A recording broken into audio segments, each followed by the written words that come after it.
The first time Lyra saw the creature, she nearly bolted into the trees. The human had told her to stay close, but Lyra's instinct screamed at her to run. She had grown up on a world where everything either wanted to eat you, poison you, or steal your food, and the thing crouched by the fire looked like it could do all three at once. It was massive, with fur-like shadows and eyes that glowed when the firelight hit them. Its jaws opened just slightly, and rows of teeth caught the light like tiny daggers. Lyra's ears flattened, her tail coiled tight against her side, and she felt the ridge of spines on her back lift involuntarily. Her voice came out a trembling whisper. What is that?" The human, crouched beside the fire, glanced up at her and then back at the beast. "Him? Oh, that's just Rex." He smiled like this was perfectly normal. "Don't worry, he won't bite." The beast wagged its tail. Lyra didn't relax. "It has teeth." "Lots of them." The human agreed cheerfully. "But he only uses them on bad guys. Or bones. Or sometimes my boots when he's bored." The creature, Rex, gave a low, rumbling sound that might have been a growl or might have been a yawn. Lyra wasn't sure which was worse. She glanced back the way they had come. The forest behind them was thick with red-barked trees and pale mist, the kind that swallowed you whole if you wandered too far. They had escaped through that darkness together not 20 minutes ago, and she still expected the ground to tremble with pursuit at any moment. "Is it safe?" she asked finally. The human nodded. "Safer than anything else out here. Rex is trained. Smarter than most people I know, honestly." The beast sneezed, shaking its head. Lyra flinched. The human sighed and rose to his feet, brushing off his hands. "Look, you've had a rough day. I get it. But Rex here? He's saved my life more times than I can count. He's on our side." He paused, then added with a small grin. "Besides, if he wanted to eat you, he would have done already." That was not comforting. They had met only hours earlier, when a human found her stumbling along the edge of the river, half-starved and shaking from exhaustion. He had offered food, water, and a hand to help her stand. She didn't know his name yet. He'd said it once, quickly, in the middle of the chaos, but she hadn't caught it. What she had caught were the sounds of hunters crashing through the forest behind her, their hounds baying for blood. He'd taken one look at her and said, "Well, that looks bad. Come on, kid," and pulled her into the undergrowth before she could protest. They'd been running ever since. Now, the human poked at the fire until it burned brighter, pushing back the mist. Rex curled up on the far side like a mountain of muscle and fur, watchful but calm. Lyra stayed close to the human because, frankly, he seemed less likely to eat her. When she finally found her voice again, she asked, "What is it?" "Rex." The human tossed something small to the beast, a strip of dried meat. Rex snapped it out of the air with terrifying precision. "He's a dog." "A what?" The human blinked. "Right. You probably don't have those here. Think of him as my partner. My friend." Friend.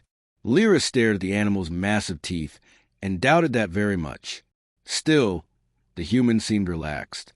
Like this was all perfectly ordinary, running through hostile forests, chased by killers, sitting by a fire with a monster at your side. She didn't understand him at all. They ate in silence for a while. The human gave her more food than he kept for himself. It was tough and salty, but it filled the emptiness in her stomach. After a while, he spoke again. "So, you got a name?" "Lyra," she said cautiously. "Nice to meet you, Lyra." "I'm Dan." He grinned. "And you already met Rex."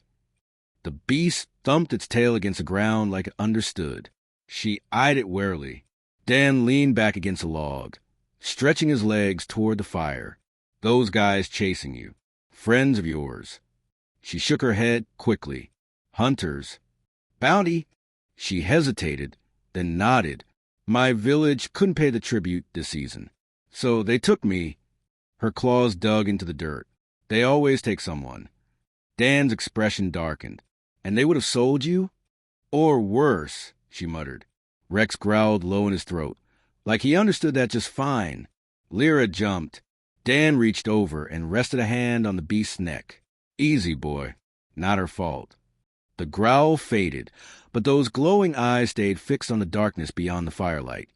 Later, When the mist thickened and the trees grew quiet, Rex lifted his head suddenly. Lyra froze. "What is it?"